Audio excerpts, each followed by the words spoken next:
पूर्वी लोग कहते हैं कि लंबे समय तक जीवित रहने वाले प्राणियों में कछुआ, हिरण, सारस और लोमड़ी हैं, और ये लंबे समय तक जीवित रहने वाले प्राणी आध्यात्मिक परिष्कार की विशेष अवस्था को प्राप्त करते हैं। यदि पेड़ लंबे समय तक अस्तित्व में रहते हैं तो वे कोयला बन जाते हैं। यदि चीड़ की राल टिकती है तो वह एम्बर बन जाती है। इसलिए लोमड़ी, यदि वह लंबे समय तक जीवित रहती है, जबकि वह कभी भी मनुष्य की तरह एक देवदूत या आध्यात्मिक प्राणी नहीं बन पाती है, विभिन्न रूपांतर लेती है और विभिन्न रूपों में पृथ्वी पर प्रकट होती है। यी क्वाई एक मंत्री का बेटा था। उन्होंने अपनी परीक्षाएं उत्तीर्ण की और उच्च पद पर आसीन हुए। जब उनके पिता प्योंगन प्रांत के गवर्नर थे, तब क्वाई एक छोटा लड़का था और उनके साथ था।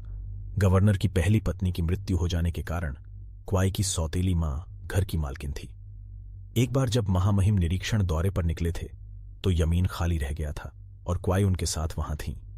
आधिकारिक क्वार्टर के पिछले बगीचे में एक मंडप था जिसे हिल पैगोडा कहा जाता था, जो सार्वजनिक हॉल के साथ एक प्रवेश द्वार से जुड़ा हुआ था।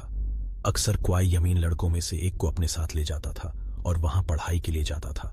और एक बार रात में जब देर हो गई थी और उसके साथ आया लड़का चला गया था, तो दरवाजा अचानक खुला और एक युवा महिला अंदर आई।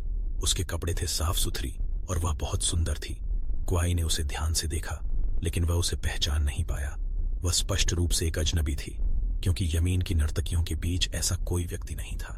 वह उसे देखता रहा, संदेह में कि वह कौन है, जबकि दूसरी ओर वह कमरे के कोने में अपनी जगह ले गई और कुछ नहीं बोली।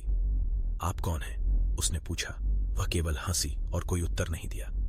उसने उसे बुलाया। वह आई और उसके सामने घुटनों के बल बैठ गई और उसने उसका हाथ पकड़ लिया और उसके कंधे को थपथपाया, मानो उसने उसका स्वागत किया हो। महिला मुस्कुराई और इसका आनंद लेने का नाटक किया। हालांकि उसने निष्कर्ष निकाला कि वह एक वास्तविक महिला नहीं थी, बल्कि किसी प्रकार का भूत या शायद एक लोमड़ी थी, और उसे नहीं पता था कि क्या करना है। अचानक उसने एक योजना बनाई, उसे पकड़ लिया, उसे अपनी पीठ पर झुला लिया और गेट से होते हुए यमीन क्वार्टर में भाग गया, जहां उसने अपनी सौतेली मां और नौकरों को आने के लिए जोर से चिल्लाया। आधी रात हो चुकी थी और सभी सो रहे थे। किसी ने उत्तर नहीं दिया और कोई नहीं आया। तभी महिला ने उसकी पीठ पर होते हुए उसकी गर्दन के पिछले हिस्से पर जोर से काट लिया।